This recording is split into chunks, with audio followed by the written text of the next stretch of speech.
Very alarming ito kasi itong recent na pahayag ni President Trump, no, nakakatakot.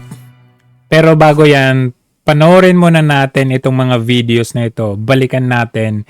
A year ago, 4 months ago, ito po yung nangyari. Galing po ng Afghanistan. Yan ang tanong ng ilang Pilipino natuto sa panukala na padalin ng ilang libong Afghan refugees sa Pilipinas bago mabigyang permanenteng tirahan sa ibang bansa. Ang pakiusap kasi ng US, magtatag ng transit point at processing site dito sa Pilipinas para sa ilang libong Afghan refugees na lilikas ng Afghanistan. Ito po yung mga dating empleyado o mga translator ng US Armed Forces na naiwan sa Afghanistan matapos ang US pullout sa bansa noong August 2021. Si Senate Foreign Relations Committee Chairperson Amy Marcos ang unang pumalag. Katunayan, sa press release na nilabas ng kanyang tanggapan, ito ang kanyang tanong. Ito ba mga Afghans ay mga refugees o mga espiya ng US? Pwede. Sa panahon daw kasing ito, lumaki ang banta ng espionage dahil sa rivalry ng mga superpowers. Yun lang, hindi piniliwalag ng senadora kung saan galing ang kanyang pangamba ng espionage. Si VP at Education Secretary Sara Duterte naman, marin din ang pagtutol sa panukala. Dahil ang Amerika ang mamimili raw kung ilang Afghans ang papayagang mamalagi dito pansamantala sa Pilipinas, paglabag daw ito sa ating soberanya. Saan nanggaling itong pag-aalinlangan ng ilang Pilipino sa pansamantalang pagkupkop sa mga Afghan nationals? Sa matagal na panahon, ang Pilipinas po ay tumatanggap ng mga refugees mula Russia, China, Espanya, Vietnam, East Timor at pati sa Myanmar. Bakit pag taga-Afghanistan, biglang nagsara ang pintuan?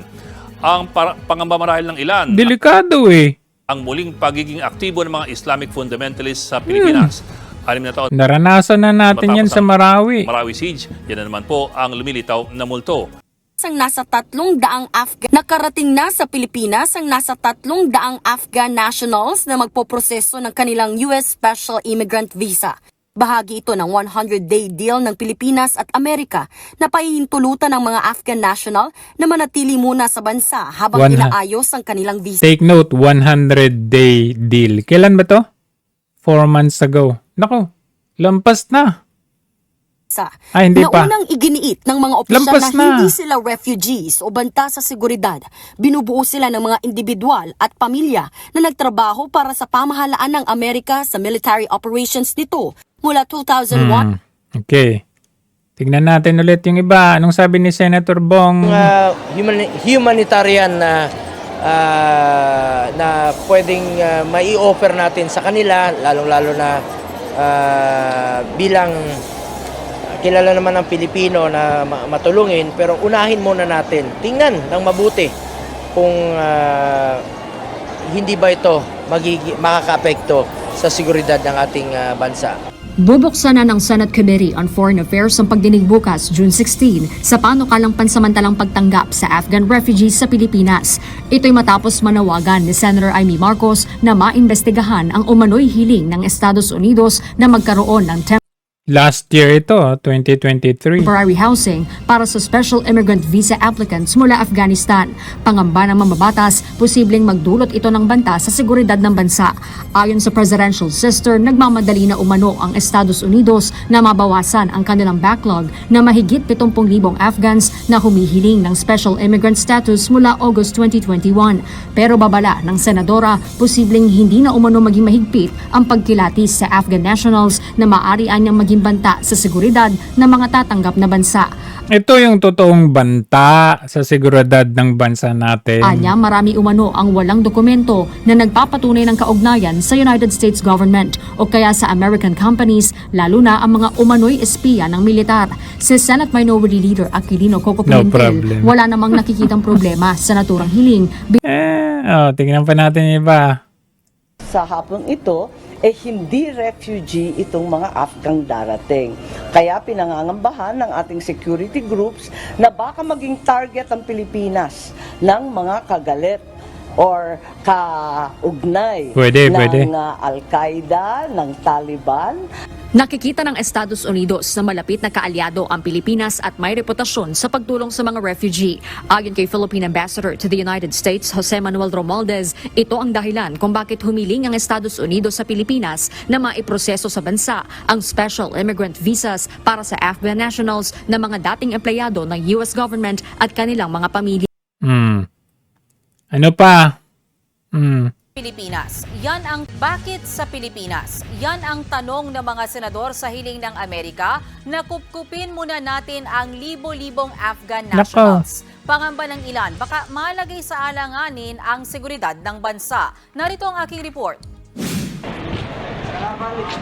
Hanggang 50,000 Afghan nationals 50K? ang posibleng pansamantalang titira sa Pilipinas. What? Yan ay kung papayag ang gobyerno sa hiling ng Amerika na dalhin dito ang mga Afghan na dating nagtrabaho sa US government na ngayon ay nag-a-apply ng Special Immigrant Visa o SIV sa Amerika. Mariing kinwestiyon yan ng ilang mga senador sa pagdinig kanina. Just playing devil's advocate and well, it seems logical. Sila yung employer. Ayaw nila dun sa mga empleyado nila. Ayaw nilang kunin. Ba't tayo kukuha? Exactly.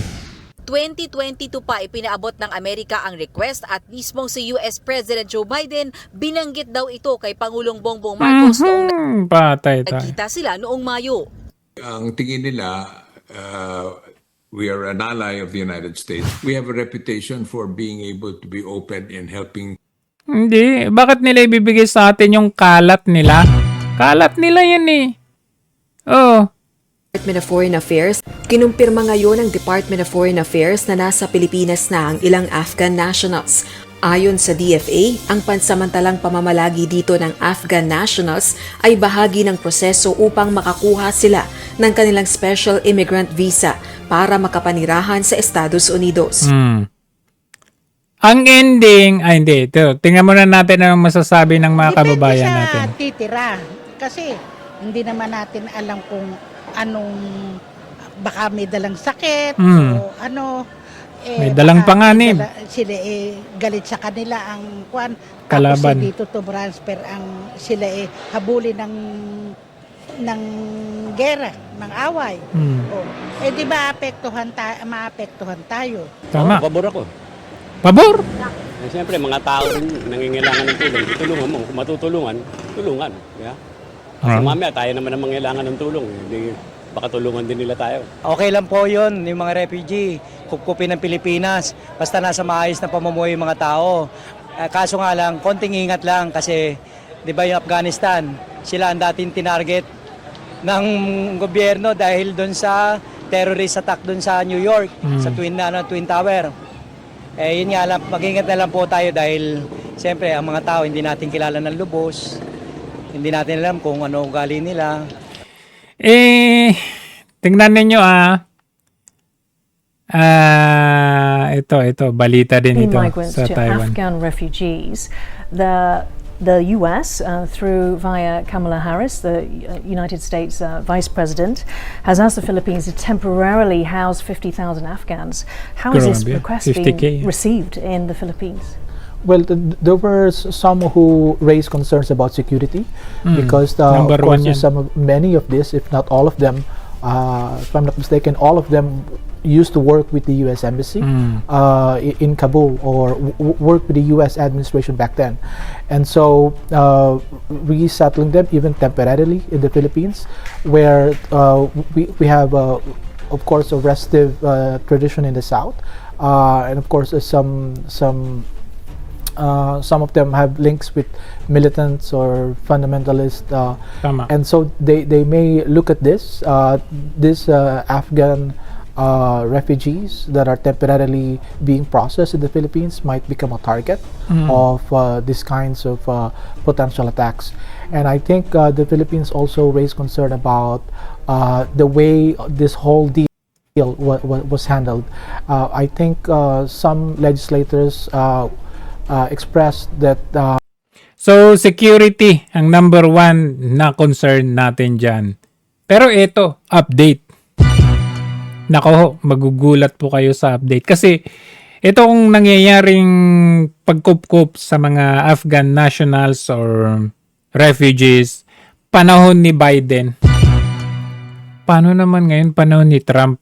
Ano sabi niya? Nako, ito po, tingnan natin. We cannot have open migration from any country where we cannot safely and reliably vet and screen those who seek to enter the United States. That is why today I am signing a new executive order placing travel restrictions on countries including Yemen, Somalia, Haiti, Libya, and numerous others. Hindi na pwedeng pumasok sa Estados Unidos ang mga mamamayan mula sa ibang bansa. Hindi na pwede. Sa travel ban na Nakita niyo? Afghanistan. Afghanistan. Paano na yan? Paano na po ang bansang Pilipinas na kinupkup natin ang 300 to 1,000 plus na Afghan nationals? Hindi ko alam kung ano kasi parang ang sumatotal na pinag-usapan ay 50,000. Bawal pumasok ang taga-Afghan, sino man na Afghan, travel passport from Afghanistan. Siyempre, yung mga Afghan national, ang passport ng mga yan Afghanistan, di ba? So, bawal silang pumasok. So, ang question na, anong reason kung bakit bawal? Tingnan muna natin. nilabas ni US President Donald Trump, bawal na sa bansa ang mga galing sa Afghanistan, Burma, Chad, Iran, ng mas mahigpit na restrictions, Sierra Leone, Togo, Turkmenistan at Venezuela. Magsisimula ang kautusan ng Pangulo sa Lunes, June 9. Ang listahan ng mga bansa na binawalang pumasok sa US ay mula sa report ng Department of State and Homeland Security at sa Director ng National Intelligence. Ito ay matapos silang utusan ng Chief Executive na tukuyin ang mga bansa na mayroong hostile attitude. Hostile attitude. Gayon din ang pagkakaroon ng national security risk ng National security risk. mga turista mula sa mga bansang ito. Dagdag pa ni Trump, dapat niyang protektahan ang seguridad ng US at ng mga mamamayan nito. Kaya nais din niyang mapaalis ang mga hindi properly vetted na temporary visa holders at ang mga overstayed immigrants. Attack in Boulder, Colorado has underscored the extreme dangers posed to our country by the entry of foreign nationals who are not properly vetted, as well as those who come here as temporary visitors and overstay their visas. We don't want them. We don't want them. So, ito po ay napakalaking problema sa bansang Pilipinas. Kasi kung ating matatandaan, a year ago, 4 months ago, ay meron nang pumasok na mga Afghan nationals. Ano ang reason kung bakit ayaw ni Trump na papasukin yung mga bansang yan? Security threat, national threat. Meron silang banta. Hostile. Pag sinabing hostile, hindi mo alam kung saan sila. Medyo delikado po sila. Just to give you a little bit of background nito or synopsis dito yung ito kasing Afghan nationals, sila po ay trabahador ng mga kano during yung Afghanistan war. Kalaban nila yung mga terorista, yung mga Taliban. Ngayon nung nag-withdraw ng support, iniwan sa ere ng mga kano itong Afghanistan. So, kawawa yung mga tumulong sa mga kano during that time kasi iniwan nila. Literally, iniwan pati yung mga kagamitan doon. Kaya nga yung mga kagamitan ng mga Taliban ngayon, mga eroplano, mga tangke ng mga Amerikano. Kasi umalis sila literally, parang tumakbo, palipad, paalis doon. Oo, so iniwan nila itong mga Afghan nationals na ito. They are in danger. Ngayon, siyempre kung saan-saan na yan sila pumunta. Ngayon, pinakiusapan ni Biden na kunin natin yung ibang Afghan national yan.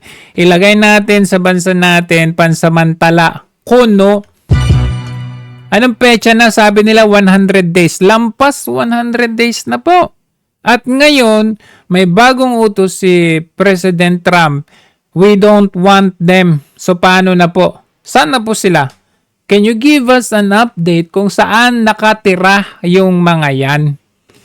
Baka naman tayo po ay pagbalingan ng mga Taliban. Siyempre may network yung mga yan. Kung anong yung dyan nangyari sa Marawi, nakapenetrate yung mga teroristang yan. How much more ngayon na meron talaga silang target dyan, which is yung mga Afghan nationals. They will eliminate them. Ganun ang gagawin ng mga kalaban na yan, Taliban. So, you're putting now our country in danger. Security threat. Kung lagi nilang sinasabi, banta. Tayo daw ay pro-China o kung ano-ano dahil tayo daw ay banta ang China, ang banta. Yan, naglagay kayo ng banta sa sarili nating bansa. Ano na po ang update? Nasaan po sila? Nandyan po ba sila? Diyan sa EDCA base? Saan ba sila? Hindi. Walang nga tayong update. Walang transparency kung saan po sila. So that's a very big question to the current government.